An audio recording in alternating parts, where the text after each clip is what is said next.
Mga master, okay lang bang? Huwag niyong skip ang mga ad sa aking mga video kung okay lang mga master. Salamat sa solid na suporta po. Yon, what's up mga masters? Nandito na naman tayo sa panibagong araw, panibagong kabanata na naman ang pagsasama-samahan natin ngayon guys.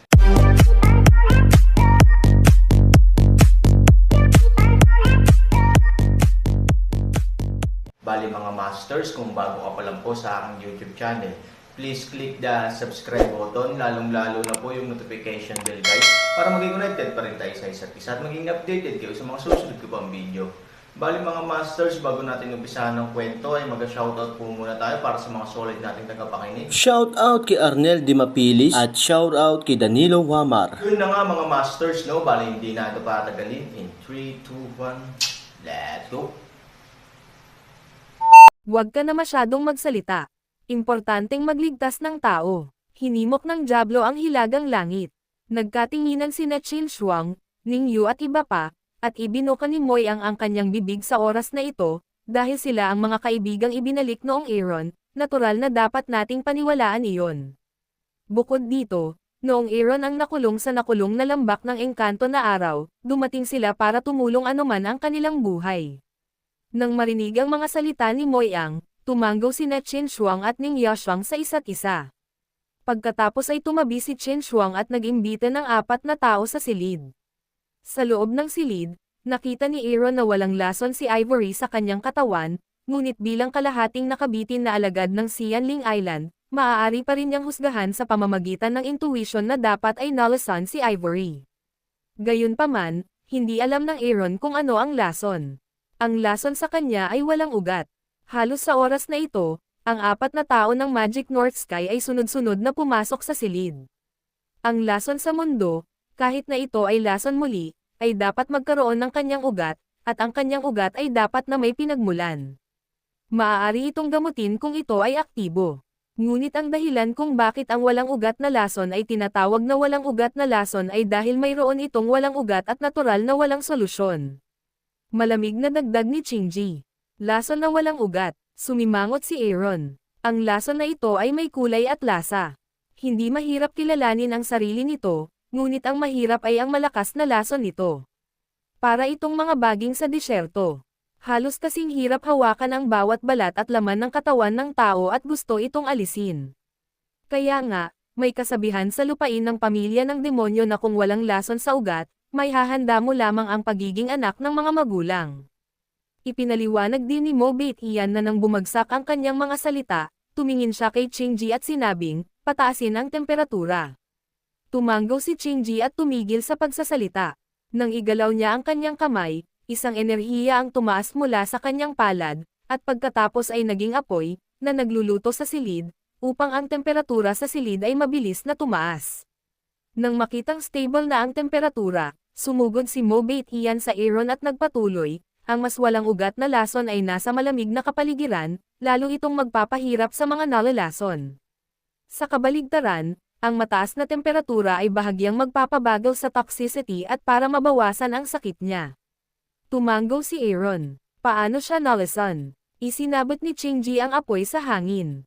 Sa oras na ito, binawi niya ang kanyang kamay at kakaibang sumimangot, sa pagkakaalam ko, hindi dapat lumitaw ang walang ugat na lason sa mundong ito. At least, hindi dapat sa ganitong oras. Sumimangot si Aaron, ano ang ibig sabihin nito? Ang walang ugat na lason ay talagang ang paghatol sa buhay at kamatayan. Kapag nalason, ang taong nalason ay mamamatay ng walang pag-aalinlangan. Dahil ito ay masyadong masama at ang poison formula ay lubhang kakaiba, ito ay ganap na nawala milyon-milyong taon na ang nakalilipas. Walang sino man ang makakagawa kakaibang lason na ito. Magic North Heavenly Way. Seryoso. Kalsada ng Hansangki. Mapait na ngumiti si Qingji, ang aming dalawang sekta ay ang pinakamatanda sa pamilya ng demonyo. Marahil ay hindi sila kasing lakas ng ilang marangal na pamilya o makabagong mga pamilya, at ang kanilang pag-unlad ay hindi mas mahusay kaysa sa iba. Ngunit pagdating sa ilang tradisyonal na mga bagay ng pamilya ng demonyo, naniniwala akong walang sino man sa pamilya ng demonyo ang may mas mahusay na pangunawa at awtoridad kaysa sa amin. Dahil ang lakas ng loob namin ni Mo Beit iyan na sabihin na ang walang ugat na lason ay hindi maaaring lumitaw sa mundo ngayon, hindi ito lilito. Ngunit ngayon, lumitaw ang lason, Aaron na kalsada, ang mga aksyon ay nagsasalita ng mas malakas kaysa sa mga salita, hindi nila maitatanggi na tumango. Oo. Ito ay isa ring kakaibang lugar para sa atin ngayon, kaya't ang lalo kong pinagtataka ngayon ay, saan ba siya nalason, sa pagsasalita tungkol dito, nahihiya si Aaron, bilang isang tao ng Ivory, Balantuna, kahit na hindi niya alam kung kailan at saan nalason si Ivory. Sinusubukang isipin muli, tila wala akong ideya, sa oras na ito, sina Soyan at Lu, na nakayuko, ay dahan-daang humakbang pasulong, pagkatapos, ibinuka ni Soyan ang kanyang bibig ng may guilt, sa katunayan, ang kanyang lason ay may kinalaman sa akin, tungkol sa'yo, mabangis na tumayo si Aaron, medyo naging malupit ang mga mata ng buong tao dahil sa sobrang tensyon at pagkagulat, nagulat si Greenbeard at nagmamadaling ipinaliwanag ang buong bagay sa kanyang binibini. Matapos marinig ang lahat ng detalye ng kaganapan sa araw na iyon, napakunot ang noo ni Aaron, Shinji at Mobait Ian, lalo na sina Shinji at Mobait Ian, na lahat ay nakatitig kay Suyan. Sandali lang, may binigay ang matandang sinabi mo, hindi mo matandaan ang itsura niya. Nang marinig ang kanilang mga tanong, tumango si Suyan, nagulat sina Shinji at Mobait Ian, at pagkatapos ay nagtinginan sa isa't isa ng may takot, parang may alam na sila. Mga master, okay lang bang? Huwag niyong skip ang mga ads sa aking mga video kung okay lang mga master. Salamat sa solid na suporta po. Nang makita ang kanilang hitsura, ang matalas na Aaron ay tila nakahanap ng clue sa kanila, at nagmamadaling nagtanong, ano ang problema? Nang hindi sinasagot ang tanong ni Aaron, diretsyong tinanong muli ni Shinji si Soyan, nakita mo na ba siya dati? O nakita man lang ang kanyang hitsura sa malapitan? Ngunit pagkatapos ay naging mas kahanga-hanga at malabo ito. Kahit ngayon, madalas akong nakakaramdam ng pananakit ng ulo at basag kapag naiisip ko. Pagkatapos magtanong, parehong si Shinji na nagtanong at si Mobait Ian na nasa gilid ay tumingin kay Soyan na kinakabahan, na para bang labis silang nag-aalala sa kanyang sagot. Si Soyan at Leivzo ay halatang nabigla sa kanilang kinakabahan na hitsura. Si Soyan ay mas kakaiba. Hindi niya maiwasang tumingin kay Shinji at sinabing, paano mo nalaman? Nang marinig ito, halos lumubog sa parehong oras sina Shinji at Mobait Ian, at ang kanilang mga mukha ay sobrang pangit din. Natahimik sandali ang dalawang lalaki, at ang Diablo sa hilagang langit ay bamulong, ang anino ng mahika. Tama na, madihinding tumango si Shinji. Hindi ito dapat lumitaw, ngunit marahil dahil sa hitsura nito na nagsimula akong maunawaan kung bakit lumitaw ang walang ugat na lason. Walang magawa si Mobait Ian. Bagaman ang walang ugat na lason ay nawala sa loob ng maraming taon, dahil sa labis at hindi masusupol na toxicity nito, ang mga katulad na lason ay ginawa sa maraming lugar, kabilang ang paligid ng angkan ng demonyo, sa anyo ng imitasyon o pekeng, kaya ang publiko ay medyo madaling makilala at intindihin mo. Naniniwala ako na ito rin ang dahilan kung bakit nakilala ito ng batang babae bilang walang ugat na lason. Tumango si Soyan, magiging kagaya ba ng sinabi mo na mali rin ang pagbati sa tag-araw? Mahirap sabihin ang totoo sa mali, ngunit para sa iyo iyon, para sa akin at sa Morbitian, napakadaling makilala. Nang bumagsak ang mga salita, marahang itinaas ni Shinji ang kamay ni Ivory at bahagyang inalog ito sa liwanag ng apoy. Ang mga tao, kabilang ang Aaron, ay natural na hindi nakapansin ng anumang kakaiba. Gayunpaman, ibinuka ni Shinji ang kanyang bibig, pansinin ang liwanag ng mga kuko nito. Gamit ang gabay na ito, tiningnan ng Aaron ng maigi. Ang kuko ng gitnang daliri ni Ivory ay talagang medyo naiiba sa ibang mga kuko, ngunit ang iba pang mga nuances ng pagkakaibang ito ay talagang mahirap para sa iba na tuklasin maliban kung sinasadya ni Shinji na paalalahanan at kalikot gamit ang kanyang kamay. Ito ang pagpapahayag ng tunay na walang ugat na lason. Hindi mo ito masyadong naiintindihan. Maaaring nakakita ka na ng iba pang pekeng at pekeng walang ugat na lason sa paglipas ng mga taon, kaya natural na umasa ka sa ilang pekeng lason upang makilala ito bilang walang ugat na lason, ngunit hindi mo iisipin na kakaiba pero para sa amin, dahil alam namin ang nakaraan, alam namin na ito ay totoo, kaya natural na naiiba ito sa iyong pagmuni-muni. Pagkatapos pakinggan ang mga salita ni Shinji, naunawaan ni Soyan na hindi nakakagulat na alam din niya ang Wujian poison, ngunit pagkatapos na makilala ito ni Shinji at Mobait Ian, sila ay nagmuni-muni. Nanlamig ang puso ni Aaron nang marinig niya ito. Kung ito ay hindi totoo, maaaring mayroong isang kislap ng buhay, ngunit kung ito ay totoo, salubungin siya sa tag-araw. Sumimangot ang berdeng butil, kung gayon, ano ang koneksyon ng talagang walang ugat na lason na ito at ang multo ng mahika? Bakit mo nasabi iyon hindi dapat lumitaw? At kung ito ay lilito, bakit mo naiintindihan na ang walang ugat na lason ay lumilitaw? Sumimangot si Aaron. Tulad ni Soyan, lahat sila ay seryosong interesado sa tanong na ito. Hindi agad nakasagot si Qingji.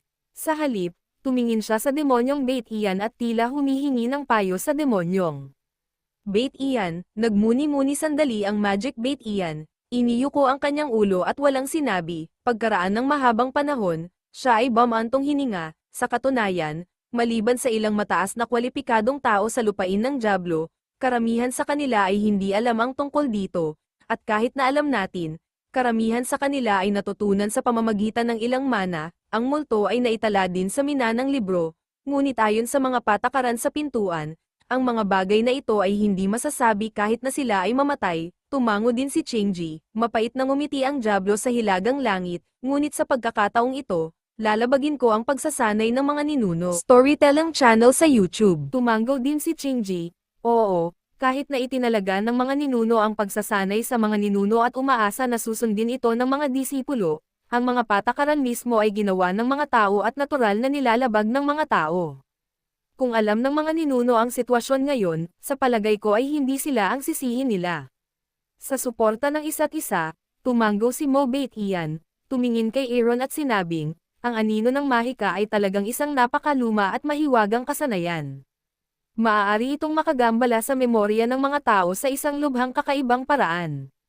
Kapag nakipag-ugnayan ka rito, tila magagawa nitong manipulahin ang memorya na mayroon kang pakikipag-ugnayan dito sa kalooban. Kaya pala ang sakit ng ulo ng babae once na maalala niya ang pagkikita niya noong araw na iyon. Ang mga salitang ito ay maaaring ituring na solusyon sa kalituhan ni Soyan. Mayroon ba talagang magical spell sa mundo? Magiging exaggerated kung magkita ka lang. Kung magkakasundo ka ng matagal, hindi ba nasa ilalim ng kontrol niya ang buong tao?